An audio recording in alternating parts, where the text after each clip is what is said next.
بسم اللہ الرحمن الرحیم۔ جمعہ کے بارے میں بیان۔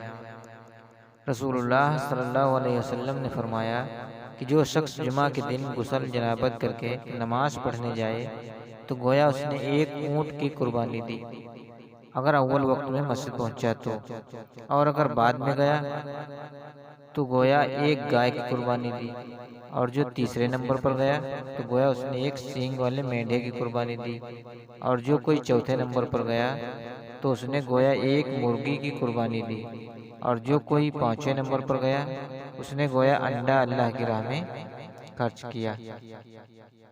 لیکن جب امام خطبہ کے لیے باہر آ جاتا ہے تو ملائکہ خطبہ سننے میں مشغول ہو جاتے ہیں۔ عمر بن خطاب رضی اللہ عنہ جمعے کے دن خطبہ دے رہے تھے کہ ایک بزرگ حضرت عثمان رضی اللہ تعالیٰ عنہ داخل ہوئے۔ عمر بن خطاب نے فرمایا کہ آپ لوگ نماز کے لیے آنے میں کیوں دیر کرتے ہیں، اول وقت کیوں نہیں آتے؟ آنے والے بزرگ نے فرمایا کہ دیر صرف اتنی ہوئی کہ اذان سنتے ہی میں نے وضو کیا اور پھر حاضر ہوا۔ آپ نے فرمایا کہ کیا آپ لوگوں نے نبی کریم صلی اللہ علیہ وسلم سے حدیث نہیں سنی ہے کہ جب کوئی جمعے کے لیے جائے تو غسل کرنا چاہیے؟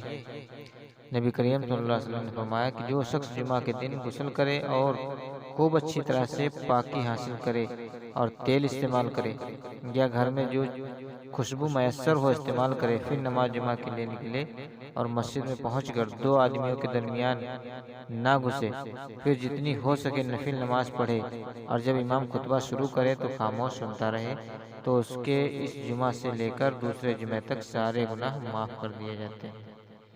رسول اللہ صلی اللہ علیہ وسلم نے فرمایا کہ جو جمعے کے دن اگرچہ جنابت نہ ہو لیکن غسل کرو اور اپنے سر دھویا کرو اور خوشبو لگایا کرو۔